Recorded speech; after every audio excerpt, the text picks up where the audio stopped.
Igbo bụ Igbo ekele m Igbo ndị ọma njem ọnụ asị nka bụrụ bata n'ụbọchị nke taa biko ebe ọ bụla na-anụ ọnụ m asị m udo dịrị gị ahịa na-anụ Igbo ji eme ọnụ ihe ọma mere gị na-eke na Orie na Afọ na Nkwọ mgbe ọbụla izifu vidio mgbe ọbụla ije na-eche asị m ihe ọma ya emerele ndị Igbo so okwu eji ebe kịta maka na nwe mgbesi mme vidio si na abanye na abụmụtọ gara aga nsị nakwa elekshọn agwụgo kịta ndị dibịa anyanwụ na-apụta na mewe gidigidi na-enye makwa ndị ahụ ndị akpa obi na-apụtasị so nwanne anyị nwoke ahụ na-afụ kịta wee sị na ndị dibịa niile nọ n'ala Igbo a bụ ndị oshi ka ha nche niile bụ na mgbe a na-eme elekshọn na-adakwara akwụkwara onye ọbụla ame ya onweghị onye afọ mana bifo elekshọn a na-ekwu okwu elekshọn onye kwue enye ya 2 days ma onye kwue enye ya 1 week ma ndị a na-enye 10 days mago a na-ekwunye bụ ihe ọ na-amana mgbe elekshọn onye ọbụla amị n'onwe ya kịta elekshọn apụtakwana onye ọbụla ewepụta ọ sị na ha nche niile bụ ndị oshi biko soro na nene vidio anụaka unu ofu ihe okwu gasịcha nye gbasara ndị dibịa na ndị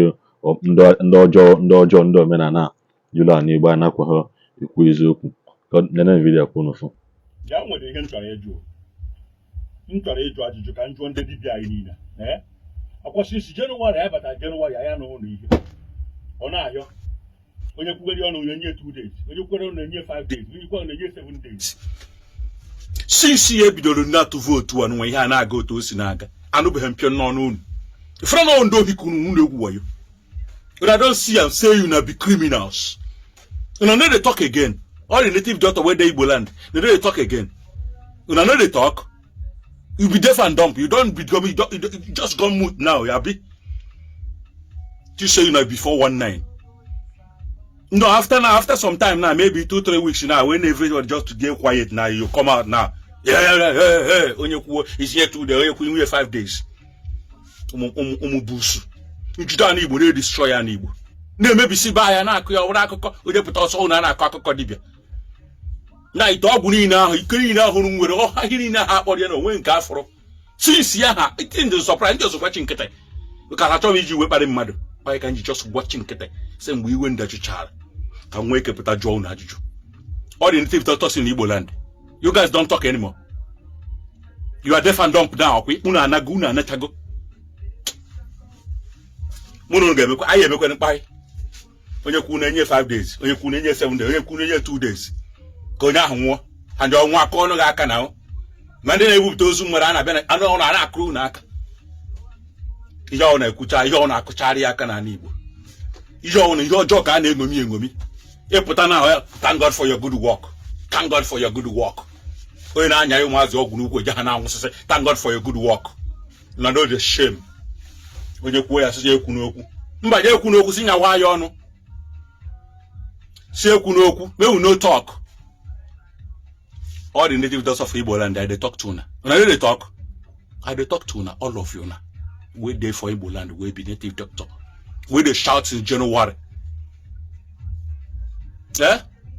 I no wan mention name but you know I'm talking to you you are the one I'm talking to you will patronize them even yourself you be mumu you be bingo you be complete mumu you will patronize these people say onye riri gwe a na-eriri ọ na-ekwetebe na-eriri mmadụ iwe ezigboto ihe anwa m ihe ga-akpọ iwu mee enwuru gị na anyị ihe ama abọrọ gị ike ka m ga-abọrọ gị ka wepụ glaasị wee gwakwuo gị mba mma abọrọ gị ike iwe nwa na ọka na-agwa ana Igbo na-ele ọkụ ihe niile na-edepịkọ nyenu njọsụ gba nkịtị all the throughout this period ahapụzie ihe akọziri obi kumenasị ha but nobody wants to talk to you guys because they are all scared talking to native doctors another they talk now don't divide the whole thing now everybody are nanas before you know it I'm up tapa iba ha ko I don't katana na aju how will I delete all these people anytime you open Facebook na so that you dey see them ọ mụ na-ekwu onye asị nọ na ana akọgidi everybody anana all those juju where you get now you no go bring and come out now you don't say it if juju dey work why are they planning to why do we go for all this why are we suffering even ime hokiti ime nke ana akọgidi unu jawa ndị riri n'isi rie unu achọkwa n'ihe a ga-arụ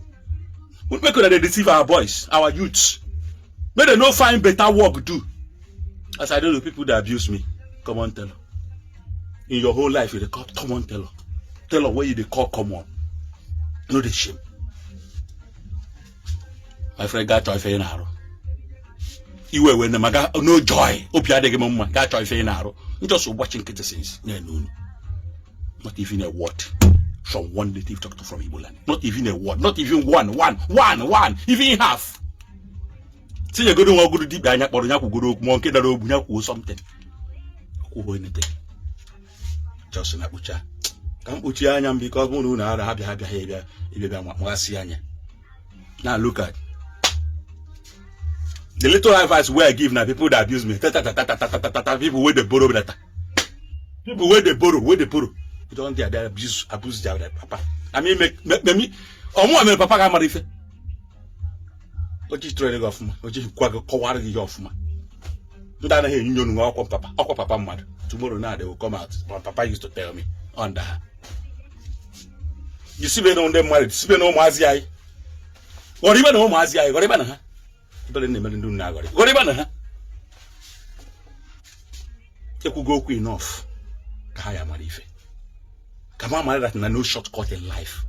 No matter how you do it, I don't care how you do it, but all I know is that there's no shortcut in life. Before gold, I don't know, and the only process, or get through fire, you are going to be before waking gold. I don't do that. All very important. But all I want to tell you today, whatever, anything that money can buy is not expensive. But you realize that anything all ego get is not expensive. The only thing that is much expensive is wisdom. But money is not everything. It helps, but not everything. I petrolize in that. I go Java or Yan Bono, say Java or Bonya, Tonya, without one line in and then I go. Man, then I go house it. Ndeni na agụ mmadụ ahụ na mmiri ka ebe ha nọ nwee nke agụrụ ahụ ndị na-eti ọhụụ na ana kedu ọhụụ unu ahụhụ ọhụụ onye na-ebute ahụzighị ihe ọbara ọra ngwa na-enye ahụzighị ihe onye ọ na-adụ azụ na-ewesa iwe ga-agaghị solve the problem. Iwe anger will never solve this problem. I ga nwe nwa eziokwu mmadụ na ya agaghị ogo anyị eyi nyogo anyị emebeghị go then anyị ama mbọ mistake on email multi-feniano abro mistake.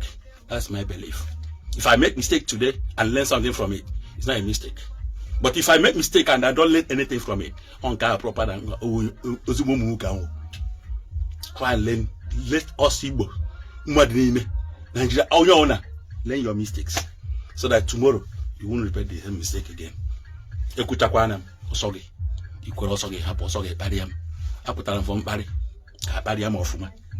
I can't go against you. I say before, said that I'm not coming on social media to look for anybody to love me or to take me. I don't care. What I'm doing, that will be against you. But I own is you on our one auntie. Off you, and then you get take your dinner. Eji m n'aka unu na-echa na video biko ebe unu na-echa video a asị m nyela ya aka gbasapụ ozi a like ya video a comment ya share ya biko click na notification bell ka ị na-enweta notification mgbe ọbụla I post video ọfụ Igbo ndị ọma njem ọnụ ka ọ dị n'ụbọchị ọzọ.